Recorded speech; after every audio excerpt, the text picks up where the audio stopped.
जय श्री राधे। प्रणत कामदम पद्मजार्चितम धरणि मंडलम ध्येयमापदे चरण पंकजम शंतमं चते रमणनस्तनेश्वर पयाधिहम्।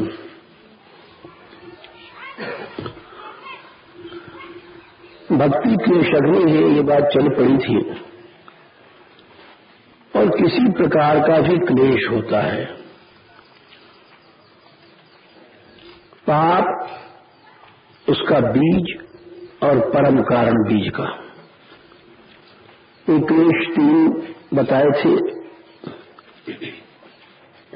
यानी पाप क्या है? निषिद्ध कर्म, जिसको शास्त्र मना करता है। उसका बीज क्या है? वासना। ये वासना जो होती है, ये भीतर छिपी रहती है। और अच्छे अच्छे साधक, अच्छे अच्छे तपस्वी, अच्छे अच्छे विद्वान, अच्छे अच्छे बड़े विरक्त, उनके भीतर ही वासना छिपी रहती है। इसका नाम वासना क्यों है? वस धातु आच्छादन, जैसे बसन बनता है कपड़ा। कपड़ा माने जो आच्छादित करता है, ढकता है। तो वासना क्या है? वासना है जो हमारे तुम्हारे भीतर ज्ञान है, भगवान की किरण है, अंश है, वो सब ढक देती है। हम लोग ईश्वरांश है, भगवान के अंश है। भगवान के अंश होने से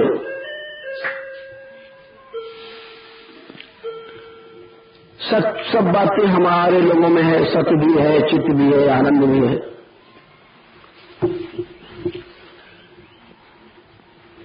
सत्य क्या है? जीवन या क्रिया। चिद क्या है? ज्ञान है। आनंद क्या है? ये प्रेम या भाव रस हर प्राणी के भीतर है।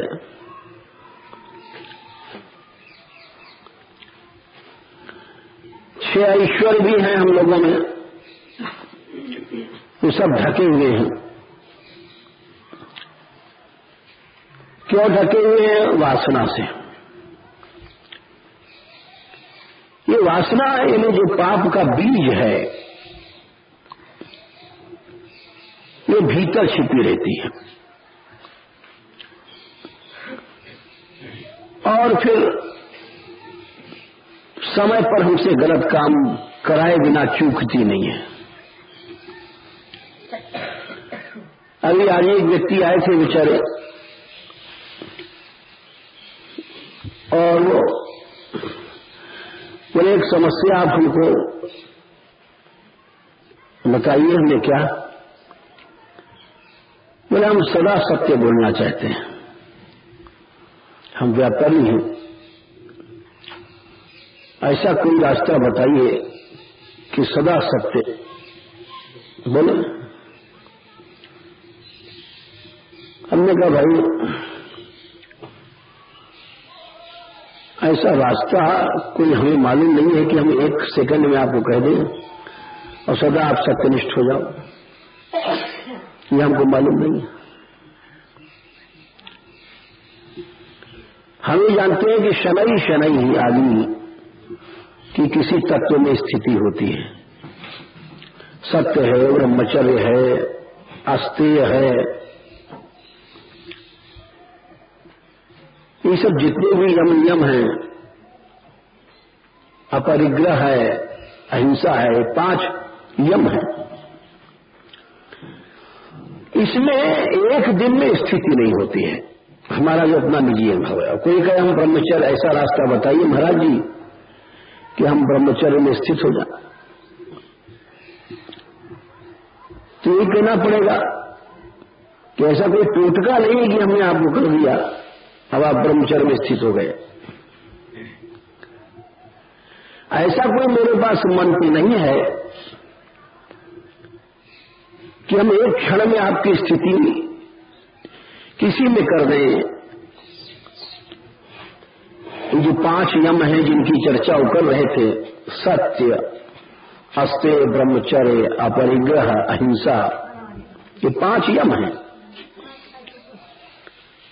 इन 5 में स्थिति होने के बाद बहुत बड़े बड़े चमत्कार होते हैं,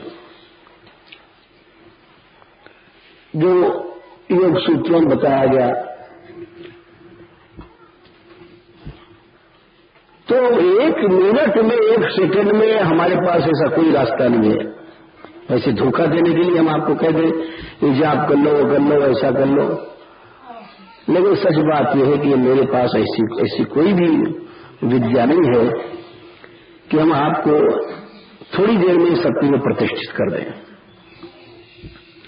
और न मैं अपने को प्रतिष्ठित मानता हूं, न हूं भी नहीं।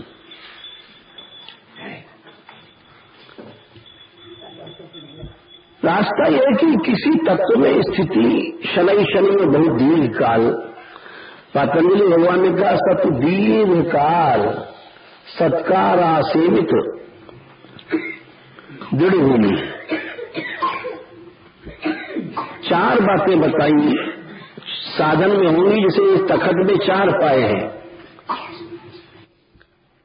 एक पाया भी टूट जाएगा तो डुब से गिर जाएगा, जरूर गिरेगा। वैसे उन्होंने कहा कि इस स्थिति में साधन में 4 स्थिति होनी चाहिए। एक तो 4 पाए हैं, एक तो साधन में 4 बातें होंगी तभी वो आप कुछ पा सकेंगे। सब तो दीर्घ काल तक करना चाहिए। ऐसा नहीं कि कोई कोर्स से 2 महीने करके चले गए। जन्मांतर सहस्रेषु कश्चो व्यतति सिद्धे, यानी कितने आए हमारे पास अब तक 44 साल के बीच में, 100-200 नहीं, हजारों व्यक्ति आए, साधु आए, संत आए, अच्छे साधक आए। लेकिन जब प्रश्न हुआ दीर्घ काल का, कोई 6 महीना, कोई साल भर, कोई 2 साल, फिर अपना सब उसी में लटक गए। किसी को स्थान मिल गया, किसी को वहां सुविधा मिल गई भोजन चावल की, किसी को प्रभाव कहीं कायम हो गया, किसी को ये सब चीजें ऐसी रही कि दीर्घ काल तक चलने वाले व्यक्ति नहीं मिले। और अभी वही बात कर रहे थे किसी व्यक्ति से मंदिर के, बोले शुरू में कोई आता है तो ऐसा लगता है बड़ा भावुक है, फिर आखिर में रात देश किसी एक पार्टी में होना ही पड़ता है, न हो तो काम नहीं चले, ऐसी सी बातें। बात तो सही है। दीर्घ काल तक प्रश्न है असंग रहना। असंग रहे बिना कुछ नहीं मिलना है। और तो एक तो दीर्घकाल, सच दीर्घकाल, और दूसरी बात सत्कार। सत्कार से मतलब श्रद्धा, उसी श्रद्धा के साथ चलना। ये नहीं जैसे कि लुढ़कती गाड़ी रहती, थोड़ी देर में तो बड़ी श्रद्धा आ गई, थोड़ी देर में फिर फिन करने लग गई। सब एक सी श्रद्धा, सत्कार उसको कहते हैं। और निरंतर दीर्घ काल मने जैसे मान लो हमने आजीवन करना है, निरंतर मन ये नहीं कि 5 मिनट सवेरे से भजन कर लिया, नियम कर लिया, बस कोई जरूरत नहीं, बाकी 22 घंटे गप मार रहे हैं, ये कर रहे हैं। ये दीर्घ काल और निरंतर होना चाहिए। उसमें निरंतर माने कि 24 घंटे लगे रहो। लोग कहते हैं महाराज कितना भजन करें, अरे कितना क्या करें, भजन ही भजन करो और कितना करें। ये प्रश्न ही करते कितना करें, लगे ही रहो, सतत लगे रहो। भगवान ने कहा है कि सतत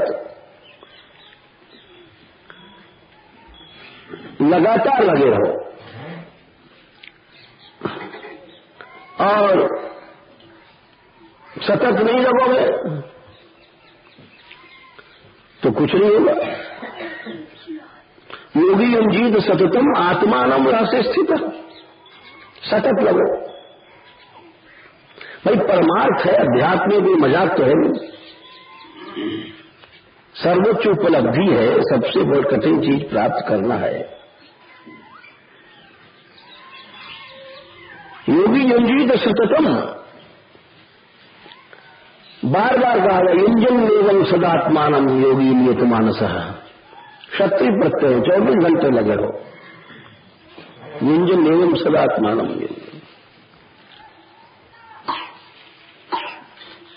तो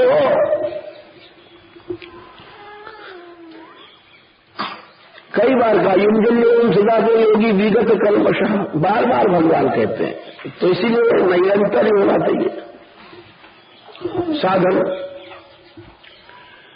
तो पहली चीज दीर्घकाल लंबा कोर्स, निरंतर में सतत। तीसरी गाड़ी है श्रद्धा की, और सत्कार आचरण के दृढ़भूमि और दृढ़ता। इन्हीं की किसी ने आगे बहका दिया थोड़ी देर में, इसने कुछ कहा, किसी ने कुछ कहा, उसने वो कहा। 10 आदमी के पास बैठोगे, 10 तरह की बात सुनोगे तो मतबत्ती भ्रष्ट हो जाएगी, दृढ़ता नहीं रहेगी। मन जैसे वो हिंडोल में झूला होता है, इधर गया फिर इधर गया फिर इधर गया फिर इधर गया, ये इस तरह से मन तुम्हारा झूला में झूलता रहेगा, न किसी की बात सुनो न किसी। वही बात है गांधी जी वाला, 3 बंदर के आंख बंद किए बैठा है, किसी की तरफ देखो नहीं, किसी की बात सुनो नहीं, और मुंह बंद किए बैठा है, किसी की बोलो नहीं। अब माया कहां से घुसेगी? तो सतो दीर्घकाल निरंतर सत्कार से तो दृढ़भूमि। तो हमने कहा तब जाकर के जिसने ये सब बातें बताई, यम नियम आदि सूत्र संसार में बनाया, उसने बताया इसके बाद तुम्हारी स्थिति किसी तत्व में होगी। अब हमारे पास ऐसा जो जिसने ये बनाया योग शास्त्र, योग भगवान था, पतंजलि भगवान थे, उसने ये रास्ता बताया। अब हम कौन सा रास्ता बता दें कि तुमको 5 मिनट में हमको, हमारे पास तो उनके पास नहीं है रास्ता, तो हम कैसे दावा पेश कर दें कि साहब जाओ तुम्हारी स्थिति हो गई। और बोला महाराज उस संत लोग ये शक्ति को होती, इसे हाथ धर दिया रामकृष्ण परमहंस ने, ऐसा हो गया वैसा हो गया।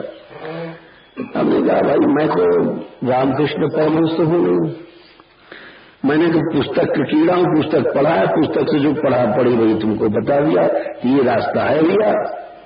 और वाकई जो है हमारे पास न तो ऐसी शक्ति है कि हम ऐसे तत्व को जो है शाम्भवी दीक्षा दे दें, ये कर दे वो कर दे, ये तो हमारी में शक्ति नहीं है। तो दीर्घ काल में जाकर के सतत और श्रद्धा से गड़बड़ करोगे आते भी तो माने उसी का सेवन हो। ये नहीं कि साथ 10 मिनट भजन किए और या 20 घंटा भजन किए और 20 घंटा के बाद फिर उल्टे रास्ते चलने लग गए, बैठ गए तत्व करने, उसकी निंदा इसकी स्थिति कुपथ्य करने लग गए, इंद्रियों को बहिर्मुख छोड़ दिया, तब कुछ नहीं होगा। ये भी बात है क्योंकि साधन के बारे में एक बड़ी सुंदर बात आसेवित के ऊपर एक कहा है कि देखो भाई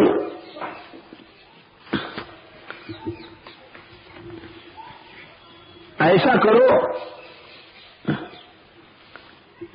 कि जहां पर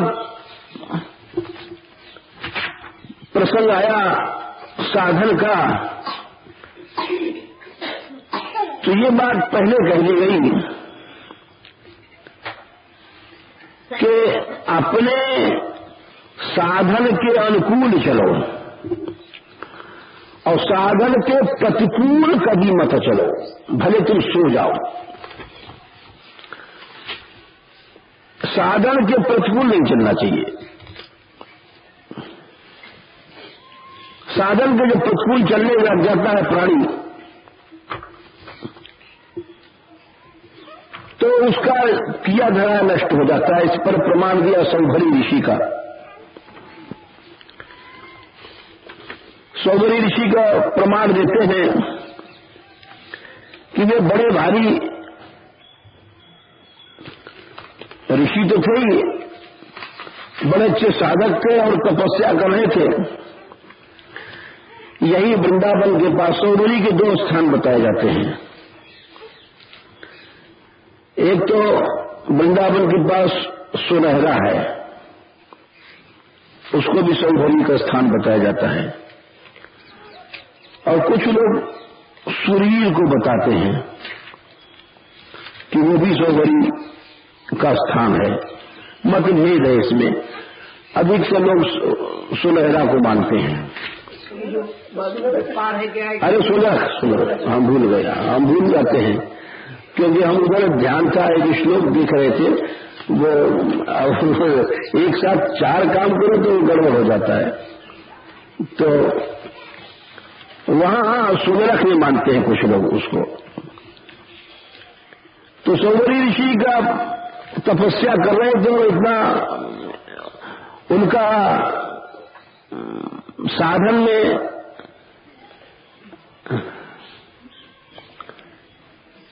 लगे हुए थे कि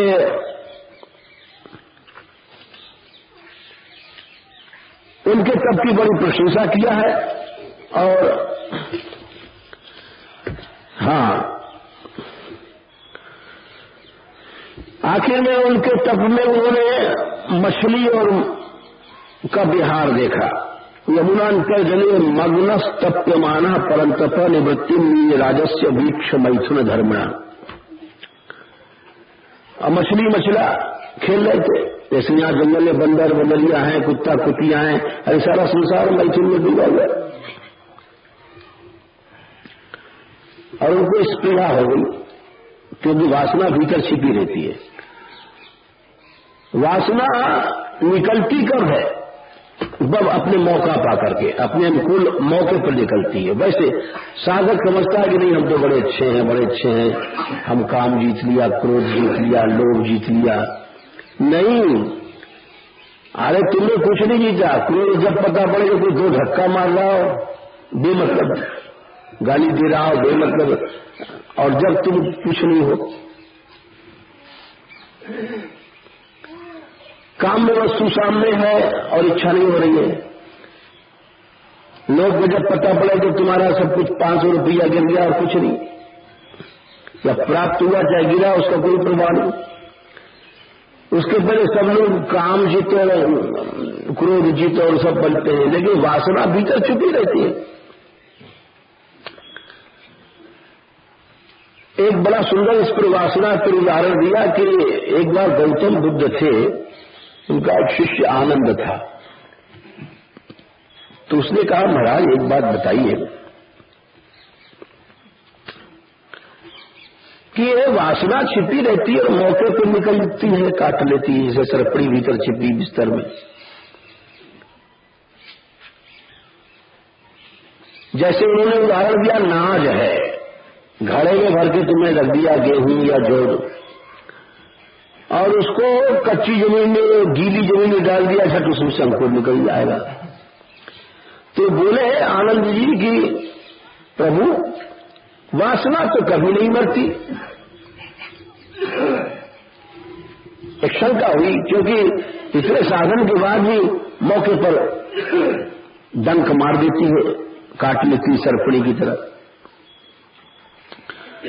वासनाएं भीतर छिपी रहती हैं। और उन्होंने प्रश्न किया कि शरीर है जब तक तो आखिर आदमी खाएगा भी, पिएगा भी, वासना तो किसी न किसी अंश में रहेगी, शरीर में निर्वाह के लिए भी रहेगी, है तो वासना। तो भगवान बोले बस देखो, खूब रखो नाज को, यानी खाओ पियो, नहीं खाओगे तो आखिर शरीर कैसे चलेगा। भगवान बोलते युक्त आहार विहार से युक्त चेष्ट से स्वत्व, युक्त आहार भी करो। भगवान स्वयं कहते हैं, थोड़ी वो भजन के माने कि भोजन छोड़ दिया। युक्त विहार, युक्त चेष्टा, तो बोले जो भोजन करेंगे वो साहब भोजन कर रहे हैं, किसी न किसी शिव वासना रहेगी, सूखे ही खा रहे हो। तो गौतम बुद्ध ने उत्तर दिया बड़ा सुंदर, देखो ऐसा करो, नाज को खूब रखो और गीली जमीनें भी डाल दो, लेकिन नाज रखने के पहले उस अन्न को भूज लो। फिर उसको भूजने के बाद उस नाज को कहीं डाल दो, आप खेत में गीले में जमीन डाल दो और अंकुर निकलेगा, नहीं निकलेगा। इसीलिए जो वासना ज्ञान दग्ध है वो नहीं अंकुर फेंकेगी। इसी को भगवान श्री कृष्ण ये कहते हैं कि देखिए, ज्ञानादिदग्ध कर्माणम पंडितम आरोग्धा। भगवान बोलते हैं कि पंडित कौन है? बोले पंडित लोग समझते हैं कि पूजा पाठ कर दे या थोड़ा बहुत पढ़ लिख ले। तो कहते हैं यस्य सर्वे समारंभा काम संकल्प वर्जिता। समारंभ माने रोटी तो खाएगा, पानी तो पिएगा, लेकिन काम संकल्प से वर्जित रहेगा। बोले ये कैसे? बोले ज्ञान की अग्नि से जल जाएगा तो वो फिर अन्न उसमें से अंकुर नहीं निकलेगा। अब वो कैसे होगा? वो अभ्यास से होगा। बस वही बात आ जाती है, अभ्यास है नहीं तो कौनते वैराग्य चक्रिय थे। तो मैं कह रहा था कि साधन में सातत्य का मतलब है कि सौगरी ऋषि जब वो मछली का विहार देखा तो उनमें इच्छा हो गई कि हम भी भोग भोगें। इच्छा पैदा होने में कोई पैसा थोड़ी लगता है, वो तो हमेशा इच्छा तो वासनामय है जीव, कहीं से वासना नहीं आनी है, तो भीतर छिपी गई है। और गए, वो कन्या मांगा उन्होंने, और बड़े बुढ़े थे, और वहां जाकर के मानधाता के पास गए और उनके पास जाकर के उनकी लड़की 50 थी। बोले हमको एक लड़की दे दो अपनी। तुम अब देखा राजा ने, राम राम राम, अब कौन सी लड़की दे? बोले क्यों? बलि पलित एजत का सब बाल पके और झुर्रियां पड़ी। बलि कहें सब बुढ़ापे खाल ऐसा नहीं हो जाता है? हैं? हाँ हाँ है, हाँ झुर्री पड़ जाए। और पलित में सब टाट में एकदम सफेद है हमें। और बोले एजत का मन से एजत मन हिल रहा है, ऐसा बुढ़ापन होता है। हाँ, हाथ हिलने लग जाए और मूड़े हिलने लग जाए, ऐसा होता है। इस अवस्था में वासना पैदा हो गई।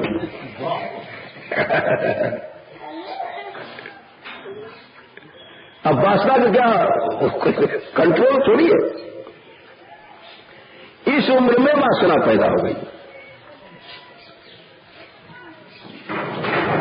बस तो अब जब राजा मानधाता ने देखा महाराज को ऐसे ऐसे हाथ पांव हिल रहा है और ऋषि है, पांव छुआ, पूजा किया, और सब झोलियां पड़ी, खाल छोड़ गई ऊपर नीचे तक, और सब सिर हिल रहा है, लठिया लेके आ रहे हैं। बोले महाराज क्या सेवा करें? बोले एक लड़की दे दो तुम तो।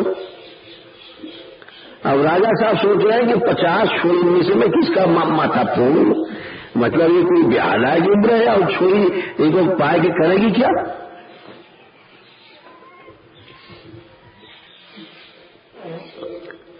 अब बोले मना कर नहीं सकते कि बड़े ऋषि है, निशा आपको अपने राजा ही भस्म कर दें।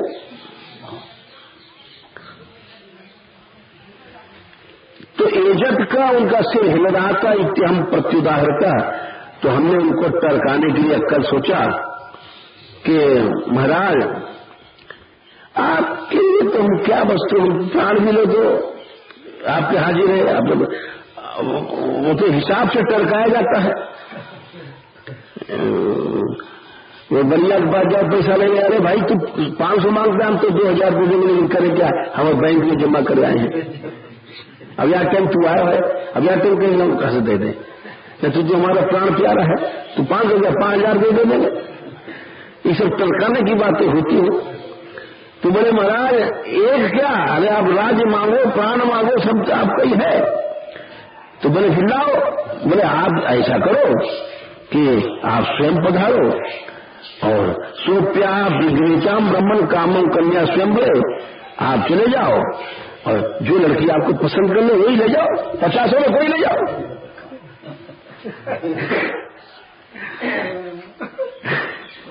राजा ने कहा आपको अपना धर्म भी नहीं गया और कोई छोरी इनको बहुत डरेगी नहीं बुढ़ऊ को।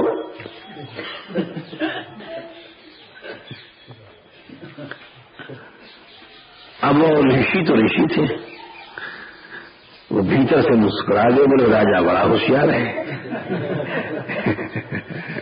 उदारता में कमी नहीं। महाराज सब घर तुम्हारा ही है, सब तुम्हारा, कोठी कोठी का ध्यान मत लगाओ, वैसे सब घर आपका ही है। बोला अच्छा ठीक है, हम जा रहे हैं वनवास में। मुनि प्रवेशिता क्षत्रा, उन्होंने आज्ञा दिया सेवक को, ले जाओ इनको कन्यातः पुरम वृद्धिमत, ले जाओ कन्याएं जहां रहती है। कन्या जहां रहती थी वहां विवाहिता स्त्री नहीं रहती थी पुराने जमाने में। विवाहिता जो होगी वो गप मारेगी, बात करेगी, हंसी मजाक। कन्याओं को केवल कन्याओं में रहना चाहिए। पुरुष की क्या जलाई, वहां विवाहिता स्त्री भी नहीं जा सकती, जैसे भाभी भाई और वो भाई ये सब नहीं। इसलिए कन्याओं को केवल कन्याओं के पास रहना रखा जाता था, जब तो जाकर शुद्ध होती थी। और जहां मर्यादा नहीं हुआ तो वहां तो शुद्धि का प्रश्न नहीं। तो बोले कन्यांतपुर, कन्याओं के अंतपुर में ले जाओ जहां केवल कन्या रहती हैं। अब गए वहां पर, उन्होंने सोचा रास्ते में साधयिष्ये तथात्मानं सुरस्त्रीणाम अपीप्सितम् किम पुनर्मरण इंद्राणाम इति व्यवसितः प्रभु। तो बोले अच्छा, राजा ने अच्छा किया,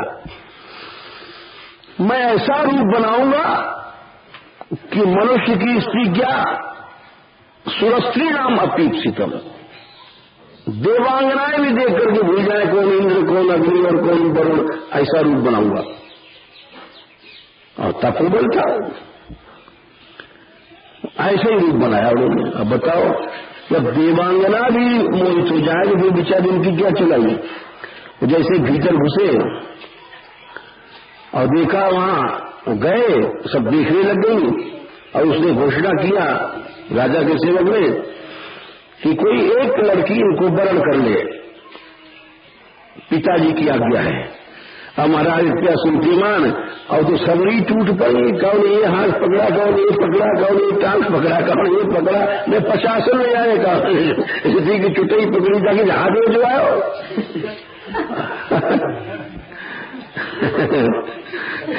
क्या किया जाए। द्रुतस्य राजकन्या भी एका 50 और यहां तक कि काऊ जगह नहीं मिले तो वो 50 है, अब 50 एक साथ खड़ी होंगी तो वह धक्का दे रही है कि चल यहाँ से, हमने पहले बुलंद किए, तासाम कलिर्भूत, गप्प नहीं मार रहे हैं या लिखा गया है। ये काम ऐसी चीज, तासाम कलिर्भूत भूयांश तदर्थे अपोय सौनिदम, भूल गई कि हमारी बहन है, एक दूसरे को धक्का लगी है, काय की बहन कौन बोले। काम ऐसी चीज है कि मनुष्य माँ बाप गुरु गोविंद सबको चूल्हे में दे देता है। ये काम तो इसी चीज, इसका नाम मनमत है। ये मन को तुम्हारे मथे देगा और धर्म धर्म कहाँ रहेगा।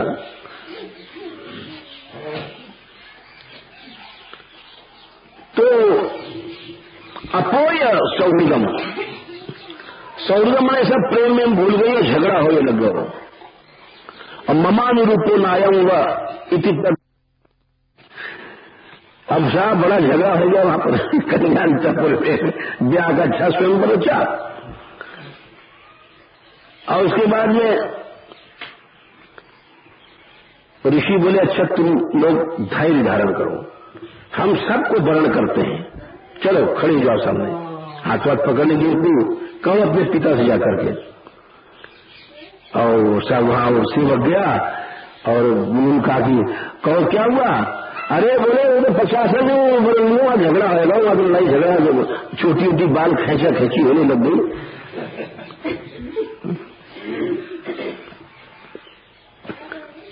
अब उन्होंने गृहस्थ मकानों चाहिए, 50 के लिए वो रहने को मकान, अब तक तो एक पेड़ के नीचे बैठे रहते थे, अब 50 आएंगे तो 50 के लिए कोठरियों चाहिए, रहने का हमें काम चाहिए, और उनके बाल बच्चे होंगे तो फिर उनको तो चाहिए। तो गृहस्थ सेवा को नाम। तो उन्होंने बहुरिचस ताबीर अपारणीय तपस्या नरज परिच्छदेश। अरे भाई जब बच्चा होगा तो चौड़े में थोड़ी होगा, वो तो कहीं सब हिसाब किताब से। तो गृहेशु नानो पुनाम बलाम्भ सरस्व सौगंध कारखानेशु, तपो बल से उन्होंने ऐसे ऐसे महल बनाए, 50 महल अलग अलग, अनर्घ परिच्छद, उसमें अतुल सामग्री संपत्ति, नाना उपवन, हर महल के चारों को अनेक प्रकार बगीचे हैं और उसमें निर्मल पानी भरा हुआ है, सौगंधिक कान और सारा कमल की खुशबू से व्याप्त है, महारशय्यासन, बड़े सुंदर सुंदर पलंग, आसन, वस्त्र, भूषण, स्नान और जने क्या क्या सुलंकृत स्त्री पुरुषों, बड़े बड़े नौकर के लिए दास दासी हवेली में खड़े, और रानियों के तो वैसे राजकुमारियां थी। तो बाप के यहां भी वो नहीं वैभव था जो उनको मिला, 100 दास दासी खड़े हैं। और अनुगायक द्विज भैंग वंदिशु, और सदा गान कर रहे हैं लोग यश। और अब राजा धाता ने सोचा कुछ दिन बाद कि भाई ऋषि रह गो प्रशासन में, अब कहीं झोपड़ी है, कोई चोरी कहाँ रहेगी, कि रोटी पानी खाए को ठिकाना है, कि भूखी मर रही है। आखिर बाप तो सोचता ही बेचारा। तो गुप्तचर गए, तो गुप्तचर चरण ने कही आपका महल वह तो कुछ नहीं है उनके सामने। बोला अरे कैसे, हम 7 द्वीप के राजा हैं, हमारा तो सारे संसार में ऐसा महल नहीं। अरे बोले आप देखो वो भूल जाओगे। बोले अच्छा, अब खुद गए साहब राजा साहब। सेनगारहस्यम तु संवीक्ष सप्तद्वीपवती पति, 7 द्वीप के राजा थे, इतना बड़ा वैभव। और जब वहां पहुंचे हैं तो उनका गार्हस्थ देख के हवेलियां 50 मणि जटित और विस्मिता अचंबा में हो गए। बोले ऐसा मामला है, स्तंभ मजहा सार्वभौम श्रियामितम, ये भूल गए मैं सार्वभौम राजा हूं, भिखारी जैसे समझने लग गए उनके वैभव को देख करके।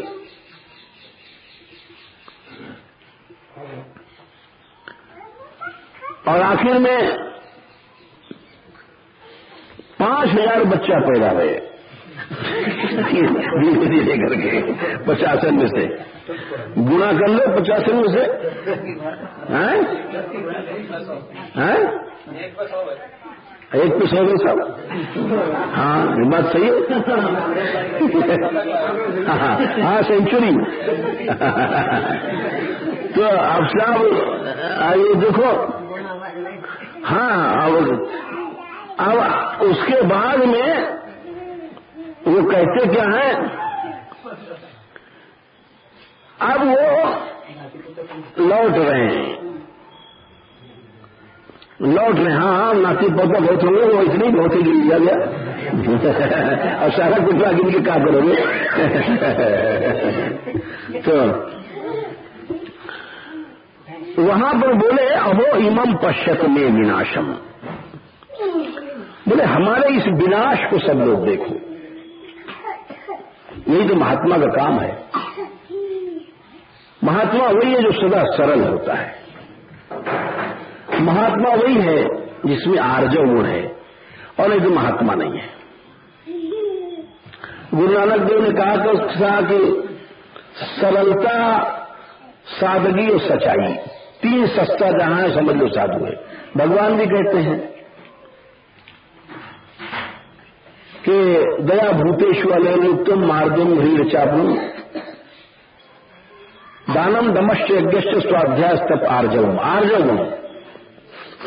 आर्जव गुण होना चाहिए, सरलता, अखंड का स्वभाव नहीं होना चाहिए। उसी का नाम, ये नहीं कि आज चार आदमी आ रहे हैं तो गंभीर बन के बैठ गए, अब आने वाले समझेंगे हाँ महाराज को देखो समाधि लग रही है, आंख बंद है, क्या डूब रहे हैं महाराज। अरे महाराज कुछ नहीं डूब रहे हैं, वो तो ब्रह्म की मूर्ति है महाराज। आर्जव तो उनमें है ही नहीं है। हृदय बड़ा टेढ़ा है, टेढ़े हृदय में पाखंड आता है, दम्भ आता है, दिखावा आता है। आर्जव में तो कुछ होता ही नहीं है। मनसी अन्यत वचसी अन्यत और कर्मणि अन्यत दुरात्म नाम, और मनसी एकम वचसी एकम कर्मणि एकम महात्म नाम। क्या बढ़िया परिभाषा है। जो मन में वही वाणी में वही कर्म में, ये तो महात्मा का लक्षण है। मन में कुछ और है, वाणी में कुछ और है, दिखावा कुछ और है, कर्म कुछ और है, ये दुरात्मा का लक्षण है। यानी आर्जव कितनी अच्छी बात है। हमने देखा चार आदमी आ रहे हैं, अब बैठ गए, ध्यान लगा लिया, कि दुरात्मा का लक्षण है। महात्मा का लक्षण है मनस्येकम वचस्येकम कर्मण्येकम महात्मा नाम। जहां कोई दिखावा नहीं, दम्भ छल आदि नहीं। दम्भ तो को भगवान ने आसुरी शक्ति बताया है। दम्भो दर्पो विमानस्य क्रोधा पारुष्यमेव च अज्ञानम चारि जातस्य पार्थ संपदम आसुरीम। जहां जरा भी दिखावा है उसको तुम असुर समझ लेना। भगवान कह रहे हैं वहां एक पैसा कुछ नहीं है सच्चाई।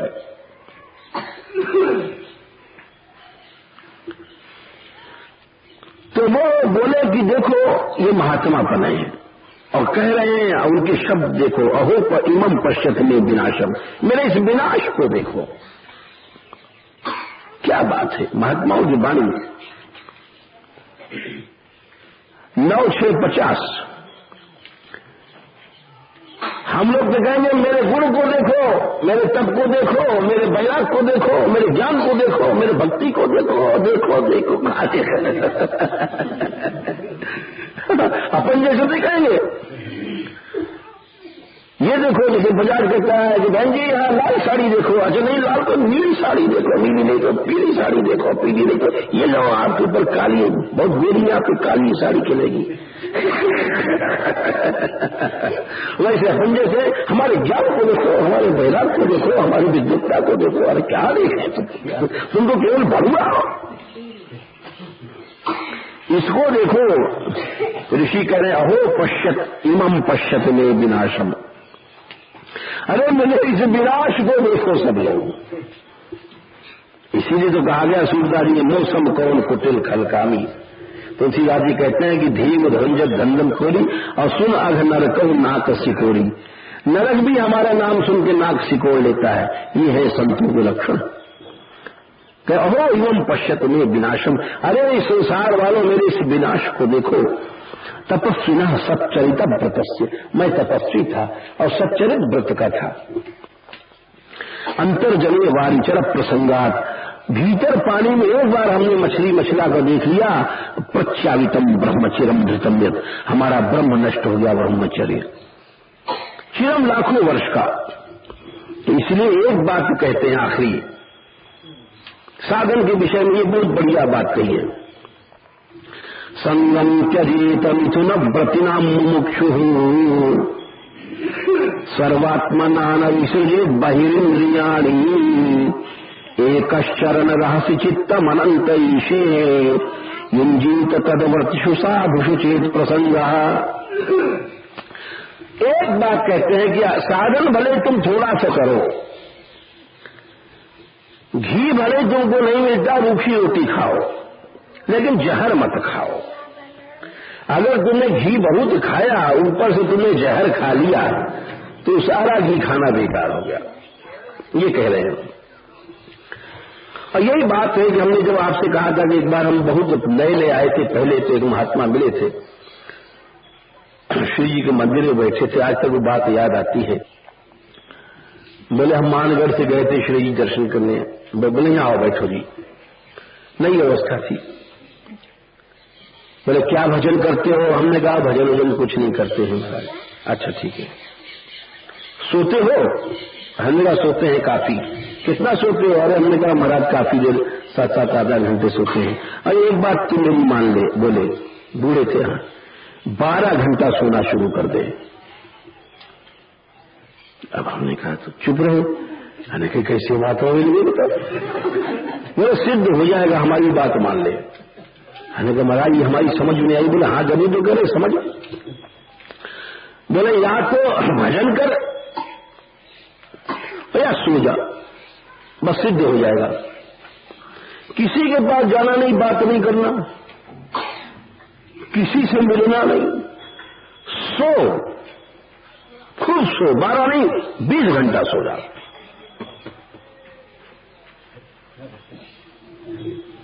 अब वो अब ऐसी जगह पर बात याद आती है। इसको साधन कहते हैं। सोमरी ऋषि कहे कि हमने लाखों साल तप किया, लेकिन आखिर हमारा विनाश हुआ। तो हम देखने लग गए उस प्रसंग को। तो इसीलिए कहते हैं संगम त्यजे तो मिथुन व्रतिना मुमुक्षु। मिथुन व्रति माने गृहस्थी लोग जो है यही सलाह देंगे, ऐसा करो ऐसा करो, ऐसे पैसा कमाओ, ऐसा करो। राग द्वेष सब आ गए, चाहे पिताजी आ गए चाहे माताजी आ गए, सब आए। जहां भी मिथुन वृत्ति गृहस्थ की बातें हैं, राग द्वेष की, उसका संग छोड़ दो।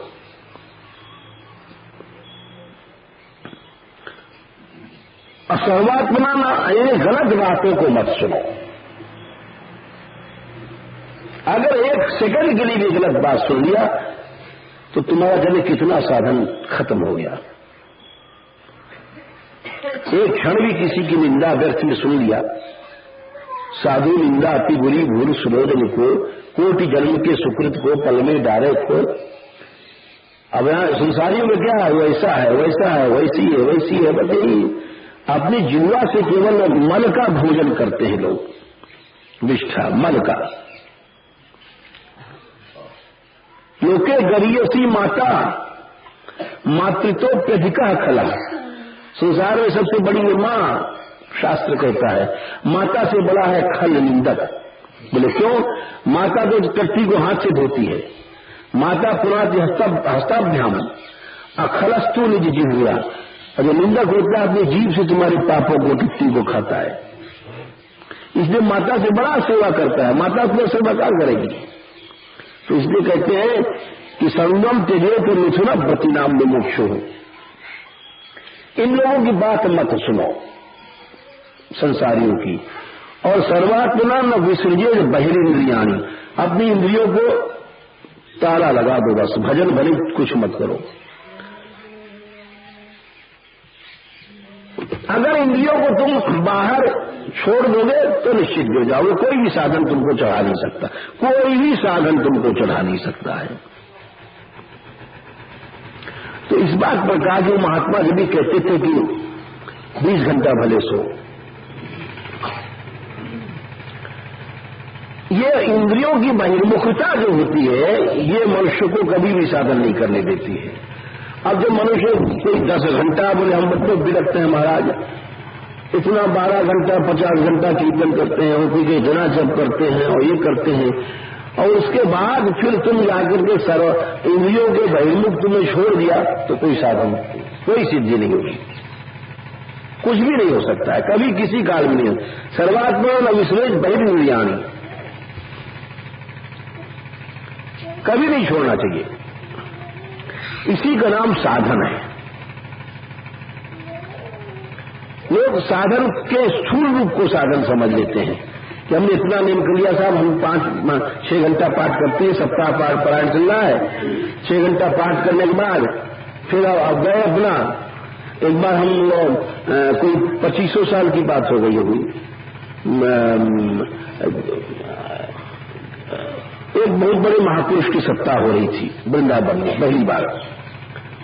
हम उस समय वृंदावन में थे, तो झा जी हमारे प्रधानाचार्य थे, तो बोले बाबा चलो। हमने कहा हम तो कहीं जाते वाते नहीं भाई, और विद्यालय में इम्तिहान के चक्कर में हमको जाना पड़ता था, शास्त्री वास्त्री परीक्षा दिया था पहले। वो बड़ा प्रेम करते थे। बोले नहीं बाबा चलिए, वहां देखिए उसमें माँ भी आ रही है, आनंदमाई भी आ गई है, अखंडानंद जी बैठते हैं। बोलने का अच्छा चलो भाई। चले गए तो पहले इधर से बोले चलेंगे बाबा। अष्टोत्तर सके 108 पंडित जी बैठे थे, मथुरा के 14 लोग पाठ करने थे। और वहां से जब निकले हो तो वो झाजी प्रधानाचार्य थे, सब बात करने लगे, आगम में काम कुछ हो, फिर तमाकू पी रहे हैं, खा रहे हैं, गप्पे हो रही है, कोई आ रहा है, पाठ करने लग गए। यह विकृति है हमारे समाज की कि आज हम लोग जिस कर्म में बैठ जाते हैं उसको पूरा नहीं करते हैं। यहां का पन्ना पलटा, वहां पर पंडित बैठा दो, पाठ करने में नहीं करते हैं। तो हम वहां देखते रहे। फिर जब वहां से बाहर निकले, हमने झाजी से कहा आप कहां ले आए हमको? बोले क्यों? हमने कहा आप क्या देख रहे? बोले देख तो रहे बाबा, इसे कुछ कह नहीं सकते हैं, ये मार पीट देंगे बाबा, ये ठोक देंगे, ये 14 लोग हैं, ये साधारण पंडित नहीं है। तो हमने कहा मैं भी तो यही समझ के चुप हूं। बोले अच्छा किया आपने, तो हमारे आपके साथ हमारी ही मूड फूटता। तो फिर उसके बाद में गए हम, खैर बैठे बैठे था, कथा वथा तो कुछ था। तो हम ये कह रहे हैं कि ये जो जितना भी साधन है, अब उस साधन को हम साधन कैसे कह दें? असाधन है। साधन वो है जो सर्वात्मना न विसृज्य बहिरिंद्रियाणि। अब वहां साधन का एकमात्र नाम है। हर इंद्रिय, आंख उधर जा रही है, कान उधर जा रहा है, मन उधर जा रहा है, और कोई आ रहा है